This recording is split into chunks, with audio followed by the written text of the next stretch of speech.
Hello everyone, this is Alex Smith. Welcome to knowledge the ambition. स्वागत है आपका knowledge the ambition के इस सेशन में। तो यहाँ पर हम डिस्कस कर रहे हैं Himachal Pradesh administrative service and allied pre mock test की सीरीज, जिसका पार्ट 4 हम आज डिस्कस करने वाले हैं। ये पार्ट 4 है। इससे पहले के 3 पार्ट अगर आपने नहीं देखे हैं तो आप प्लेलिस्ट सेक्शन में जाके उन्हें देख सकते हो। सभी में जो है मोस्ट इंपॉर्टेंट क्वेश्चन डिस्कस किए गए हैं, तो आप उन्हें ज़रूर देखिएगा। स्टार्ट करते हैं आज का ये इंपॉर्टेंट सेशन। स्टार्ट करने से पहले यदि आप चैनल पर पहली बार हैं तो चैनल को सब्सक्राइब जरूर कर लें और नोटिफिकेशन बेल को भी ऑन कर लें, ताकि आने वाले सभी रेगुलर अपडेट जो हैं आप तक रेगुलरली पहुंचते रहें। तो स्टार्ट करते हैं। पहला क्वेश्चन यहाँ पर पूछा गया the ruler of which among the following dynasty call themselves Brahma क्षत्रिय।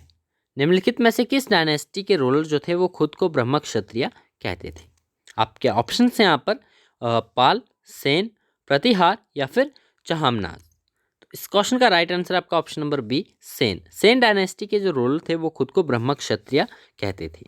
अब बात यहाँ पर सेन डायनेस्टी की जा रही है, तो सेन डायनेस्टी के फाउंडर कौन थे? ये थे हेमंत सेन। हेमंत सेन द्वारा जो है सेन डायनेस्टी की स्थापना की गई थी। It was a Hindu dynasty. एक हिंदू आपकी डायनेस्टी थी that ruled from Bengal through the 11th and 12th centuries. Next question है आपका, Anasuya Sarabhai assisted Mahatma Gandhi during which of the following agitation? Ahmedabad mill strike, Dandi, Champaran या फिर Kheda. So the right answer is option number 1, Ahmedabad mill strike. Ahmedabad mill strike में जो था वो अनुसुईया साराभाई ने assist किया था महात्मा गांधी को। और अहमदाबाद मिल स्ट्राइक 1918 की बात है। 1918 की बात है। Mahatma Gandhi intervene in the dispute between the workers and the mill owners of the Ahmedabad. और उन्होंने जो है फास्ट अनटू डेथ रखा था टू फोर्स अ कॉम्प्रोमाइज, जिसमें कि मिल ओनर्स द्वारा कॉम्प्रोमाइज़ किया गया था और वो एग्री हुए थे आफ्टर द 4 days। और इन्होंने इंक्रीज किया था 35% increase in the wages of the workers. He also supported the peasants of the Kheda in Gujarat in their struggle against the collection of the land revenue when their crops had failed. So यहाँ पर right answer आपका option number 1 होगा। Next question है, who among the following was associated with the Heraka religious movement? निम्नलिखित में से कौन जो है वो हेराका रिलीजियस मूवमेंट से संबंधित है?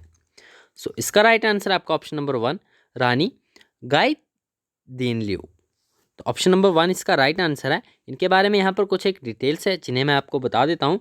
रानी गाई दीनलियो एक नागा राजनीतिक और आध्यात्मिक नेता थी, जिन्होंने भारत में ब्रिटिश औपनिवेशिक शासन के खिलाफ विद्रोह का नेतृत्व किया था। वर्तमान में पूर्वोत्तर भारत में उनका राजनीतिक संघर्ष सत्याग्रह, अहिंसा, आत्मनिर्भरता की गांधीवादी सिद्धांतों पर जो है वो आधारित था। उन्होंने मणिपुर क्षेत्र में गांधी जी के संदेश को फैलाकर भारत के व्यापक स्वतंत्रता आंदोलन में भी महत्वपूर्ण भूमिका निभाई थी। इनका जन्म 26 जनवरी 1915 को हुआ था और इनकी मृत्यु जो है वो 17 फरवरी 1993 को हुई थी। ये मणिपुर गांव में इनका जन्म हुआ था और मणिपुर के लोगों में इनका निधन हुआ था। स्वतंत्रता संग्राम से ये संबंधित थी। उन्होंने 13 वर्ष की आयु में स्वतंत्रता संग्राम में भाग लिया था, जब वह हेराका धार्मिक आंदोलन के प्रभाव में आया था। हेराका धार्मिक आंदोलन की बात करें तो यह आंदोलन इनके चचेरे भाई हाइपो जादोनंग द्वारा शुरू किया गया था, जो कि उत्साही नागरंग समुदाय को सुधारने के लिए शुरू किया गया था। तो ये सभी डिटेल्स आपको इनके बारे में ध्यान रखनी है। नेक्स्ट क्वेश्चन है आपका, with reference to the dual citizenship law in India which of the following statements are true? Statement number 1 है आपकी, dual citizens are not subject to all Indian laws. Second statement है, dual citizen do not have voting rights. इसका right answer होगा आपका option number B, only second. यहाँ पर second statement ही बिल्कुल सही है। फर्स्ट स्टेटमेंट आपकी यहाँ पर रॉन्ग है। इसके यहाँ पर एक्सप्लेनेशन देख लेते हैं। In 2004 by an amendment to the citizenship act, the facility to overseas citizenship of India was made available to PIOS in 16 specified countries।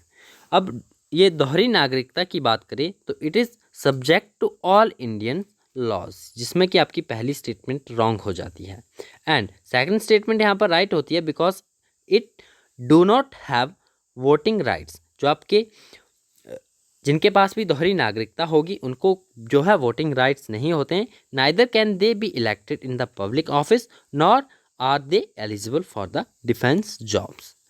सो यहाँ पर आपका right answer option number B होगा। Only second statement is the right statement. Next question है आपका, the concept of federal system in the Indian constitution is taken from. Federal system का जो ये concept है आपको बताना है कि ये निम्नलिखित में से किस कंट्री के कॉन्स्टिट्यूशन से लिया गया है। तो इसका राइट आंसर है आपका ऑप्शन नंबर डी, कनाडा से। कनाडा से लिया गया है federal system in Indian constitution, ये आपको ध्यान में रखना है। नेक्स्ट क्वेश्चन है, who among the following governor general of who among the following governor general followed the policy of non interference with the native states. अब इनमें से आपको बताना है कि किस गवर्नर जनरल ने जो है नॉन इंटरफेरेंस की पॉलिसी को अपनाया था विद द नेटिव स्टेट्स। तो इसका राइट आंसर आपका option number 1, John Shore. Sir John Shore followed the policy of non intervention और non interference in the affairs of the native states and he adopted the policy of strict neutrality. तो ये आपको ध्यान में रखना है, ये जॉन शोर के द्वारा ये अपनाई गई पॉलिसीज थी strict neutrality and non intervention और नॉन इंटरफेरेंस। नेक्स्ट क्वेश्चन है, the speed of tsunami waves in ocean largely depends on.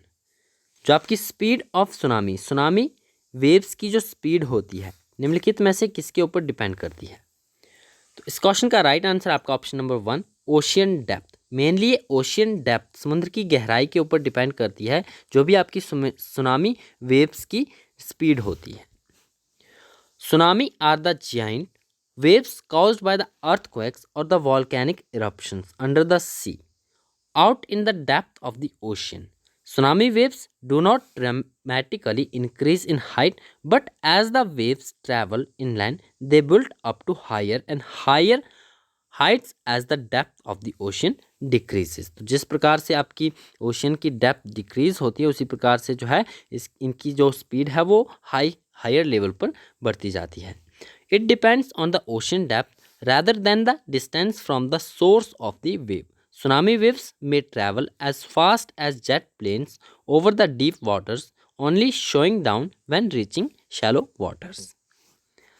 So next question है आपका, नेक्स्ट क्वेश्चन आपका हिमाचल प्रदेश से है। पूछा गया है, at Chamba museum how many paintings are associated with Ramayana. अब चंबा म्यूजियम की यहाँ पर बात की जा रही है, तो चंबा में जो है आपका म्यूजियम है Bhuri Singh museum.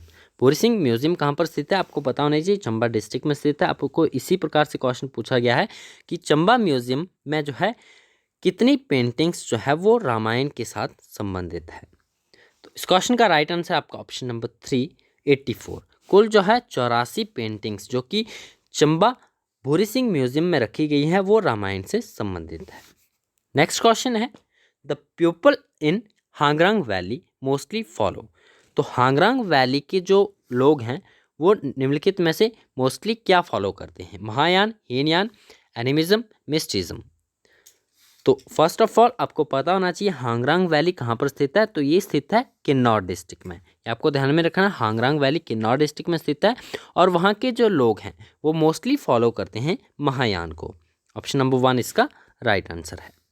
Next question है, which king introduced the Mughal style of court life including Mughal Rajput art and architecture इन चंबा।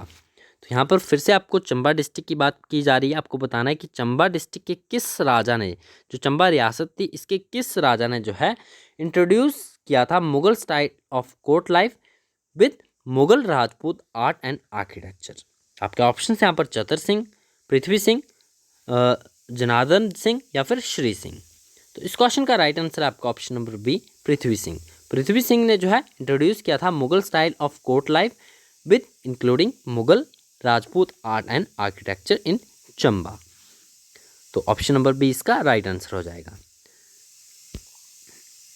तो ये थे हमारे आज के कुछ इंपॉर्टेंट क्वेश्चंस। आई होप आपको ये वीडियो पसंद आया होगा। यदि वीडियो आपको पसंद आया तो वीडियो को लाइक ज़रूर करना है, अपने फ्रेंड्स का शेयर जरूर करना है। चैनल पर पहली बार आया है चैनल को सब्सक्राइब जरूर कर लें और नोटिफिकेशन बेल को भी ऑन कर लें ताकि आने वाले सभी रेगुलर अपडेट जो हैं आप तक रेगुलरली पहुँचते रहें। तो मिलते हैं इसी तरह की नेक्स्ट वीडियो में। Thanks for watching and best of luck for your bright future.